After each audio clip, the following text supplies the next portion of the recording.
Hello, everyone. Welcome to ADC Sports Dallas Primetime. So the Rams went all in 2021, and it worked out for them. They won the Super Bowl, and since then, every fan base in the NFL is discussing if their own team should make a Rams-like approach to building a Super Bowl contending team. Tonight, we'll discuss if that makes sense for the Dallas Cowboys, and if it does, how does that look like within the context of the Dallas Cowboys? So I think it will be an exciting show around here. Thank you guys for joining. Thank you guys for tuning into ADC Sports Dallas Primetime as every Sunday through Thursday night at 8 p.m. Central. Ladies and gentlemen, welcome.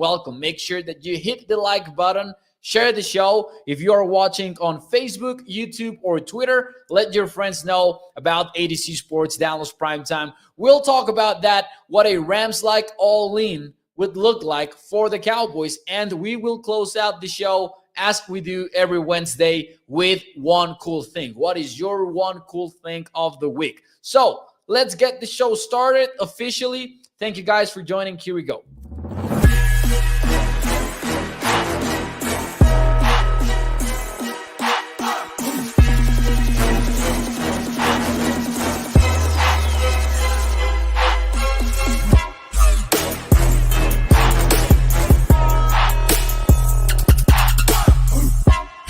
Hello, everyone, and welcome to ADC Sports Dallas Primetime. I'm Mauricio Rodríguez, streaming with you live every Sunday through Thursday night here on Dallas On Demand Sports Talk Network, with a lot more content coming your way throughout the entire offseason.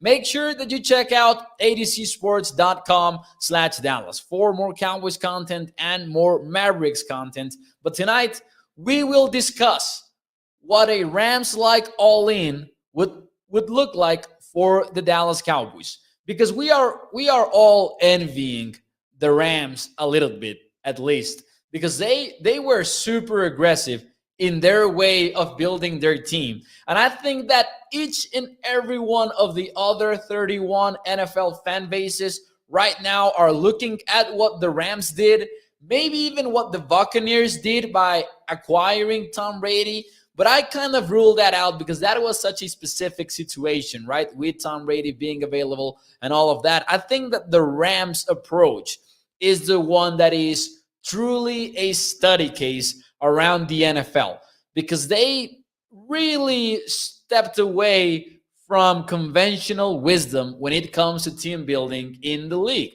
They started trading away first-round draft picks. They started spending so much money in free agents, and then they started making these aggressive moves within the season by adding Von Miller and then getting OBJ when the whole Browns thing happened, and it paid off for them. So now we're left here thinking, does it make sense for the Dallas Cowboys to take a similar path to build a team that is able to play in the Super Bowl and perhaps even win it, ending a drought that has lasted for way too long, over 25 years to be more specific? However, the Rams context and the Cowboys context is way different. And I thought that tonight we should take a look at what it would look like, taking into account the Cowboys context, the players that they have, the fact that they have a quarterback, which is maybe not what the Rams could have said about having Jared Goff under center. So we'll get into all of that. But first of all, what is up, guys? Thank you for joining the show. Shout out to you guys who are watching on YouTube, to the Facebook audience as well. I see Peter Rizzo. I see Tommy, Primetime Phil, burner account as always. Do me a favor and make sure that you hit the like button so we can get this video in front of more Cowboys fans and we can continue to grow the ADC Sports Dallas community. That, by the way, I am so excited about next week. I am hyped for next week because ADC Sports Dallas is just about to take that next step that we've been wanting to take for a while, and I cannot wait to share that with you. I'm excited about it, and I think Will is excited about it, and everyone who is involved with ADC Sports is excited. So, hey, can't wait for next maybe Wednesday, I believe. I don't even know what day is it anymore. But hey, getting ahead of myself, just stay tuned for some news that are going to be exciting. Tommy says, win the Super Bowl by any means necessary. JC, and reminding people to hit the like button as well. Thank you, guys. Thank you. Okay, so going all in sounds like a good idea on paper, right? But not everyone is maybe in the position to do so. And I think that it's easy to overlook the fact that, hey, the Rams did have Sean McVay, and they did finish in the top 10 offensively in the NFL for 3 of the 4 seasons that McVay coached with Jared Goff. So that's just to give you an idea of how good was the Rams project even before really going all in 2021. Top 10 offense, 3 out of 4 seasons with Jared Goff. They were in the Super Bowl in 2018. They had Aaron Donald with Jalen Ramsey, a couple of the best defenders in football. Definitely the best defender, in my opinion, in Aaron Donald, and arguably the best cornerback in Jalen Ramsey. So they were definitely in a very different spot, I believe. And you take a look at the current state of the Cowboys, and I don't know that you can say the same. But here's what I do know. Some offensive numbers could get you excited if you're discussing the Cowboys. Now, I know that right now we are frustrated with Kellen Moore. I know that right now we are wondering if the Cowboys would have been better off getting another offensive coordinator or moving on from even the head coach. I know that's still going on in the minds of Cowboys Nation. But hey, some stats are worth looking at. And even though they do not tell the whole story, they are interesting and they are important. And here is where the Cowboys rank since 2019 when Kellen Moore took over for the Cowboys offensively. And this includes a 2020 season in which Dak Prescott was not even around for most of the season. Since 2019, the Cowboys are the number 8 offense in terms of efficiency measured by EPA per play. These numbers are courtesy of runningbacksdon'tmatter.com, rbsdm.com. Number 3 offense in success rate, which basically takes away, success rate measures whether the play had any positive EPA per play, but it doesn't distinguish between a big play and a smaller kind of play, just measures if it was a successful play or not. Plus, talking about the Cowboys context, they have a quarterback, which is an important development in and of itself because the Rams had to go get Matthew Stafford. And if you're talking about a Rams-like all-in, that is one step less that the Cowboys would need to make. So the question for you guys right now would be, truth or false? Are the Cowboys in a position for an all-in season? Would you say that is true or would you say that is false? Because that is the first step to really convince ourselves if the Cowboys should make a Rams-like all-in approach to 2022. Do you believe right now that the Cowboys are in a position to go all in? Also, another thing that you could take into account is the current state of the NFC. The fact that Tom Brady is out of the picture within the conference. Aaron Rodgers might be. We really don't know what will happen with Aaron Rodgers. Over 150K people were watching the Pat McAfee show yesterday, and he 5 minutes into his appearance, and that might be too much actually, but right away he said there is not going to be any news right now. So we don't know what will happen with Aaron Rodgers. We don't know what will happen with Kyler Murray. But hey, the Cowboys might be in a position to say, you know what? We have one of the best quarterbacks in the conference in 2022. It might happen. Now, mixed answers, which is what I would have expected out of the question. True or false, Cowboys are in a position for an all-in season. Young Star says true on Facebook. Burner account says repeatedly false. Let's see. The guru says Rams don't have a stud offensive line or a Martin or Tyron Smith, but they still made it work, which might be kind of a true. I don't know if I'm interpreting this correctly. Primetime Field says that it's false. Peter Rizzo goes with true. Roy Fletcher says false. No, already have the quarterback and defense. Robert Took says true. Ryan Doyle says true. Prescott's arrow is pointing down. Ezekiel Elliott's arrow is pointing down. And Amari arrow is pointing down. Oh, so interesting perspective from Ryan. He says that it is true, but also because he's discussing the window that the Cowboys have to go on and win a championship, which is also part of the discussion if you're discussing a potential all-in. So, because that is the exercise that we are making in this episode, we will move forward with the project even if the majority of the answers were false.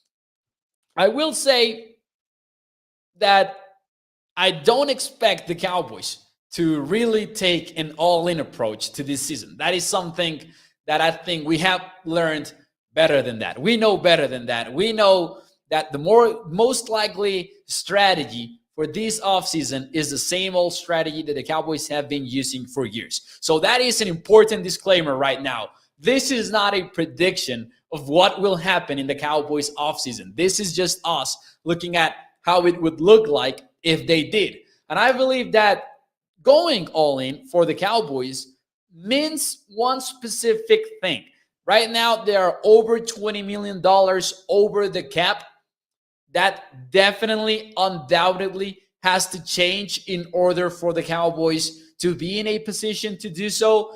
And that means making a long-term commitment with certain players that are in positions to restructure contracts. Now, that has been the status quo of the way the Cowboys do things in the offseason as well. Usually, we are talking about contract restructures in Dallas because that's the way they've been able to open up more cap space and open up more cap space.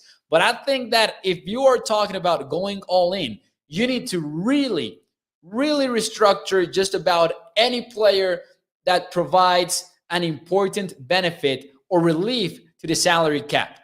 And that includes, and I know some people will absolutely hate what I am about to say, but that includes Tyron Smith, for whom we have long-term concerns, and that includes Ezekiel Elliott. And we are already complaining about the contract situation with Ezekiel Elliott because right now the Cowboys don't have flexibility to do anything with it. But I believe that if you're talking about going all in one season, you need to really open up as much cap space as you can. You are playing with the philosophy of this is the year that we might win the Super Bowl, and that means not creating roster needs. And that means not letting Michael Gallup maybe go. That means not letting go of Amari Cooper to open up cap space. No, that means really restructuring all of the players that you know can start. So I know a lot of people will hate the idea of restructuring Ezekiel Elliott and Tyron Smith. But within this context, if we're talking about going all in, that's the definition of all in. We cannot have it both ways. We cannot ask for the Cowboys to go all in, but then say, yeah, but don't open all of the cap space that you can open. So once again, this is just the exercise that we are doing because I'm looking at the comments right now. Tommy was saying, don't say it, Mo. Hell no, not sick. So, hey, I get it. I don't like the idea of restructuring maybe Ezekiel Elliott and maybe even Tyron Smith. But if we're discussing going all in, this is the path to take. Remember, we cannot have it both ways. So this is the Cowboys' current outlook according to overthecap.com. The first picture is the current projection, the current situation in which they're at. For 2022, they're over $22 million over the cap. That is without any restructures. And then we have the second picture, which is, and I'm describing it for the podcast audience as well. Shout out to the podcast audience listening on Spotify, iTunes, or wherever you listen to podcast on. You can also check out the ADC Sports Dallas shows over there. So we have a second picture after the restructures, but that doesn't include the Ezekiel Elliott and Tyron Smith restructure. Those would put the Cowboys at $30.5 million under the cap. And I will let you know that is restructuring Dak Prescott. That opens up $15 million. And these numbers are according to the over the cap calculator. They might not be exact. DeMarcus Lawrence, he opens up $12 million in the cap. Then you can restructure Amari Cooper, who opens up about $12 million. Zach Martin, about $7 million. Then you get to Lyle Collins, who I believe is also kind of a no-brainer, $6 million. And that gets you to $30.5 million under the cap. But again, I think that we need to include Tyron Smith and Ezekiel Elliott if we're discussing going all in, because that in turn would open up $9 million and $8 million respectively. 9 for Ezekiel Elliott and 8 for Tyron Smith. And you might be thinking, that's not too much. But hey, that would put you at $48 million under the cap. Whew. Seems like a long time ago we were discussing the fact that the Cowboys are right now $22 million over it. So that would be the Cowboys' situation if they really go crazy with the restructures. I need to go back to the disclaimer once again. I don't think that this is going to happen. We're just exploring what a Rams-like approach could look like for the Dallas Cowboys. The question for you guys is, are you in favor or against going all in with the restructures? Michael says they can restructure. Mark my word, Stephen Jones will be singing from the same hymn book this time next year, a Jones tactic. Burner account says, I think Stephen Jones, he might, man. Restructure, says Jason Renfro, the whole offensive line. Tommy915 says, $39 million is good enough. Don't touch 6 contract. Gregory says, against. Dallas Junk is in favor of the restructures. The Guru says, and we cannot afford to franchise tag anyone this year. But if you go crazy, like we are suggesting tonight, like if you open up 48 million, if you are 48 million under the cap, I think you could even franchise tag Dalton Schultz and be happy about it. Like the Cowboys could be comfortable. And I'm talking about a franchise tag for Dalton Schultz within this scenario because you don't really care about a long-term deal. You're going all in. So you're doing everything in your power to have as many players available. I do think that you cannot have it both ways. And I think this would be the way to go. Now, with $48 million in the salary cap, that would put the Cowboys in an interesting position. Because, okay, the Rams got Matthew Stafford via a trade with the Detroit Lions.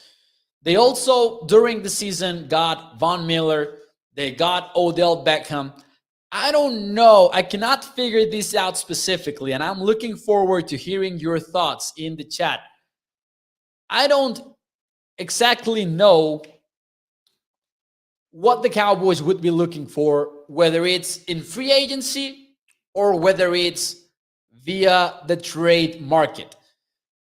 And I put together a lot of possibilities maybe here in my notebook because I think that's an important part of the plan. Now that you opened up so much space in the salary cap, if you are to go all in, then what is next is big acquisitions and maybe 1 or 2 playmakers that really could make a difference in 2022. Gregory says, I just don't think Dallas is at the point of blowing it all up. And this might not even be blowing it all up.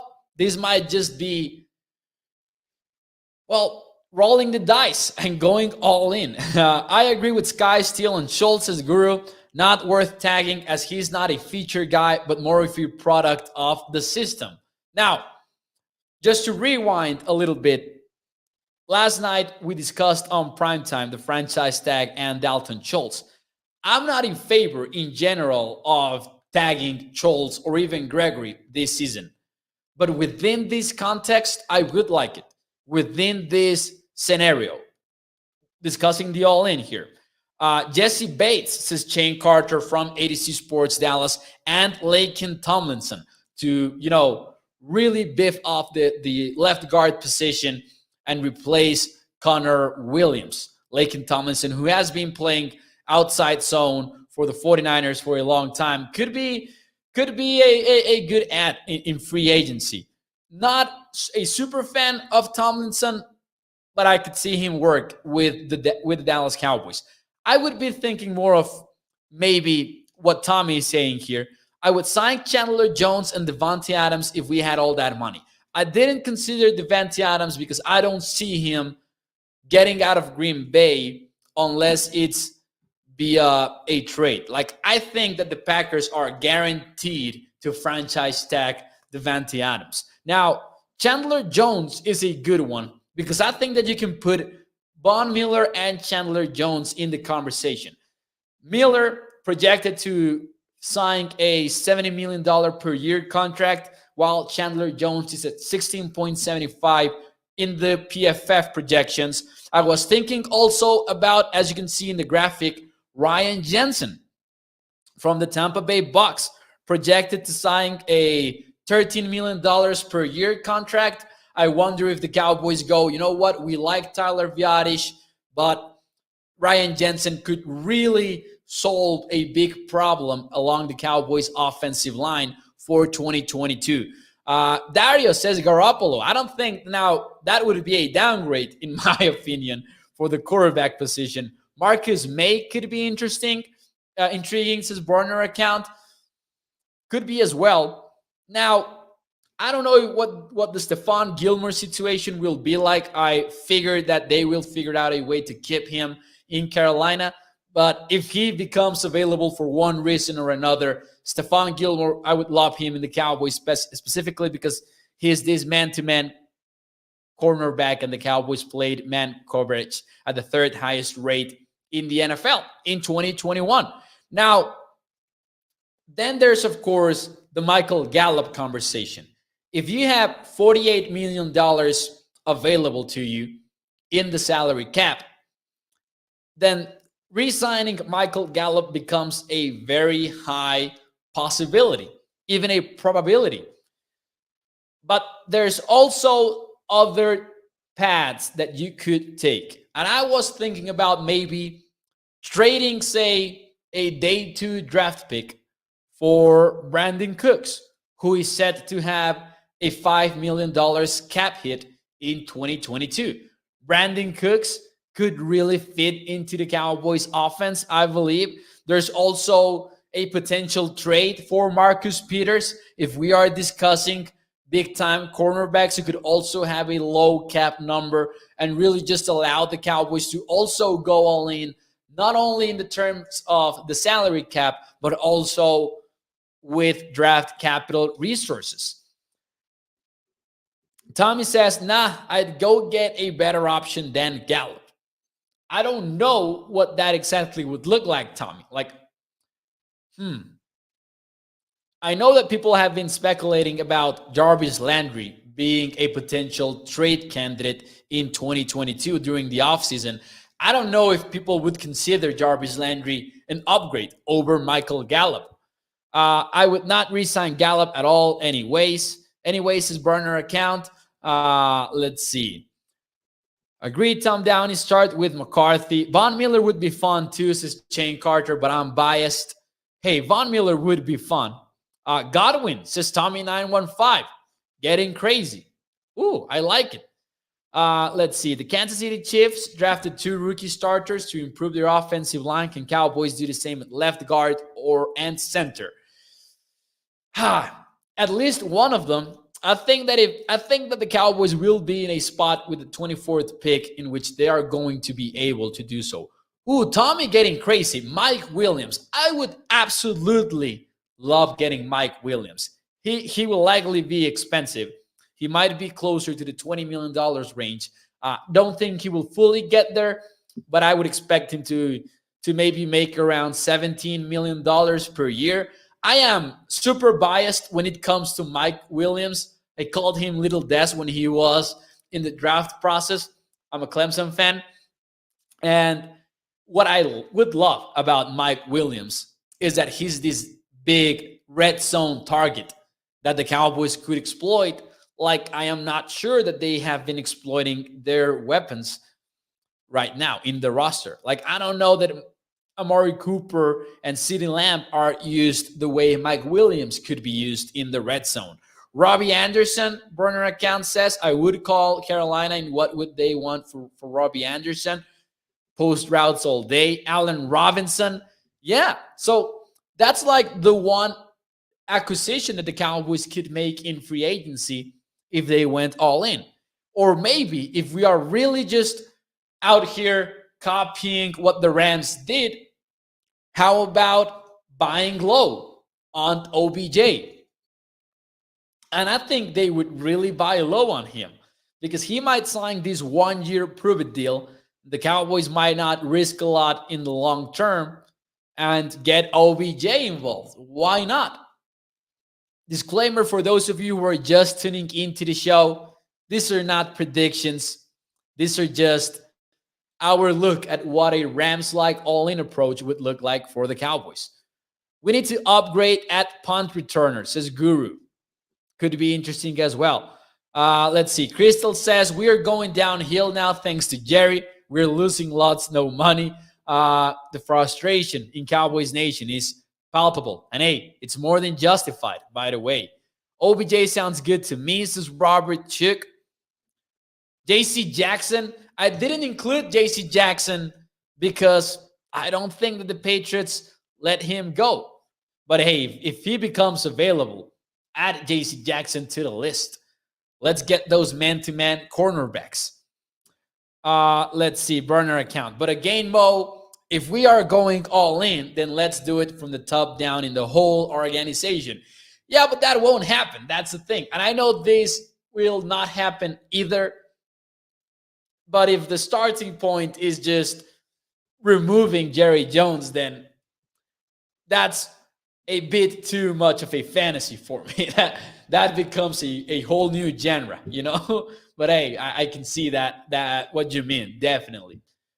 Patriots are crazy for not wanting to re-sign JC Jackson, says Dallas Young. You know what? Patriots fans are crazy as well because of what they have been able to enjoy in the last few years. But I don't know if Dallas Young is talking more about the organization here.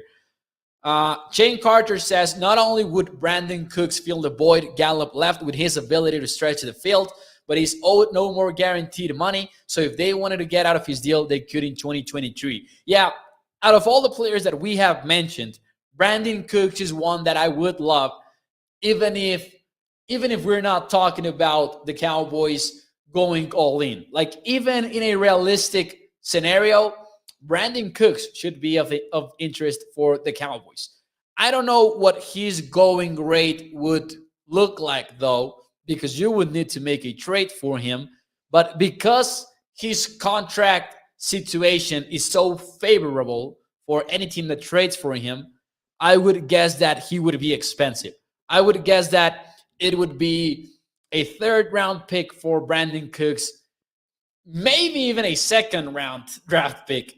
But hey, if they're asking a third round for Brandon Cooks, I wouldn't oppose it, to be honest. I wouldn't. Rams have a better head coach, in my honest opinion, says Dario. Hey, I don't think anyone here will argue that because I think that right now, Sean McVay is what? A top 5 coach for sure. I don't think anyone will argue that. And I don't think anyone will argue that McCarthy is better than McVay because that would be crazy. What is up, Damon? Thank you for joining the show. Cooper Wells as well in YouTube. Jason Renfro, Stephen Gilmore is viable right now. Anyways, I hope that you enjoyed this look at the Rams like all-in. It was fun putting this together. I take a lot of handwritten notes, and I thought it was going to be a fun experience for us all here in the show. Now, as every Wednesday, let's get to one cool thing.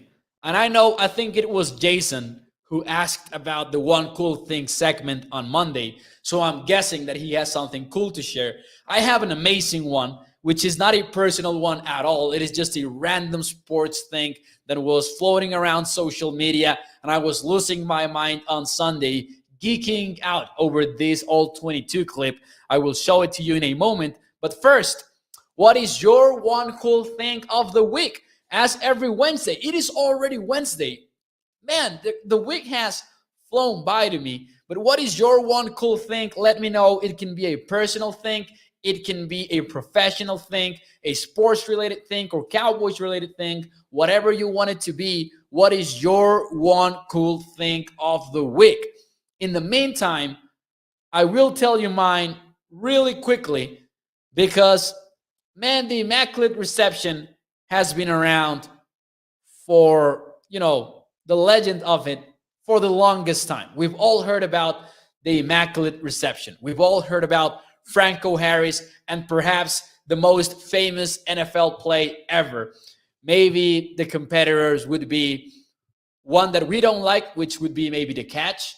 I don't know if the helmet catch could also be in there.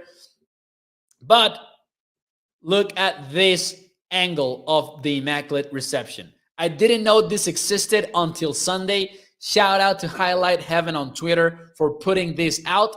But this is an all 22 clip of the Immaculate Reception. And I didn't even know this existed. I thought the legends were true about no other angles existing for this play. Take a look at this.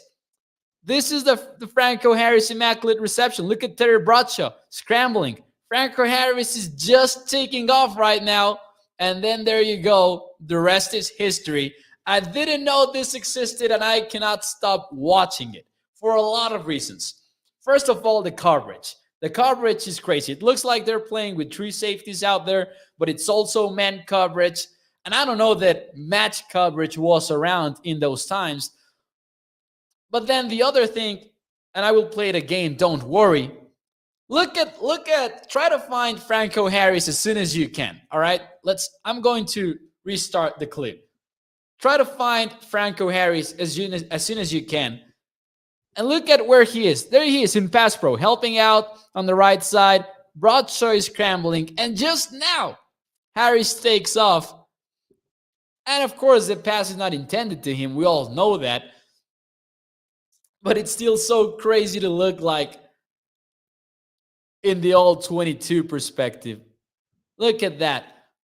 Of course, this play will always be debated. Some people say that it touched the ground. Some people say that it was illegal because it bounced off the offensive player. I don't think that makes a lot of sense. I think based on this clip, I don't know. To me, it looks like the ball bounces off the Raiders' defensive back chest. But hey, that clip was insane. I cannot stop watching it. All right. So your one cool thing. Thank you for participating on the activity, of course. Crystal says, I get a snow day tomorrow. Oh, that's cool. Tommy says, I found out Sunday my first grandchild is going to be a boy. Hey, Tommy, congratulations. Dario says that he saw Mike McCarthy at Chipotle. At this point, I don't know if it's true or not. Cooper Wells says, being sick for 2 days. Well, I hope that you get better, Cooper. That sucks. I hope that you get better. Let's see. Shane Carter says, oh, yes, that's right. Congratulations to Shane. He says, your boy got engaged and will be in Vegas for the draft. Shane, congratulations. Happy for you. ADC Sports Dallas writer here, by the way, in the chat. Congratulations, for real. Let's see. NASCAR is back, says Gregory. I'm not big into NASCAR, but I will tell you what. They came to my hometown, the Mexico series, What was it? Was it in 2019, I think? Pre-pandemic, definitely. And it was definitely fun to watch it in person. Jason Renfro. My one cool thing is that I won a signed jersey by DeMarcus Lawrence this week. That is insane. Signed jersey by D-Law. Cool, Jason. Congratulations. I can see why you were asking on Monday. Let's see. Cooper Kupp is a free agent, says Damon Davis. That is true. I don't see him going out of there, but hey, that is true. If we're discussing the Cowboys all in, you can never rule anything out, I guess. My first time ever seeing Franco Harris catch as all 22. Hey, I couldn't believe it either. I was freaking out on Sunday over it. What is up, Matt Owen? Thank you for joining the show. My one cool thing, says Matt, taking my son Felix to the Atlanta Hawks game this weekend, front row seats. Ooh, I hope that you enjoy, Matt. That is amazing. Hope that you enjoy. Hey, I don't know either, Barner. What happened to Stevie Mack? I have not seen him around here for a while. All right. A few more before we get out of here. Don't worry. Let's see. Damon Davis says that was the Raiders' fault because everyone looked around and stopped. Going to dinner at the old homestead in Atlantic City on the 5th of March, says Ryan Doyle. Hey, I hope that you enjoy as well. Yay for the USFL. Yeah, yay for the USFL. Got a lighter robot, so I never had. Hey, that is a big win, and that is a cool thing. I want one of those, I guess. I don't know. Well, I don't have cats, though, but that is cool. Anyways, guys, thank you for joining ADC Sports Dallas Primetime. This was a fun episode. Hope that you enjoyed. Remember that you can watch the shows here on Facebook or YouTube, but you can also catch them on podcast platforms on Spotify, iTunes, wherever you listen to your favorite podcasts. A few moments after the show is streamed live, you can also catch them at there if you prefer. If you ever miss any of these lives, check out adcsports.com/Dallas for more Cowboys articles and Mavericks articles. And hey, hope that you enjoy your Wednesday. I will see you tomorrow, 8 p.m. Central. I'm your primetime host, Mauricio Rodríguez. Thank you, guys, and I will see you tomorrow night.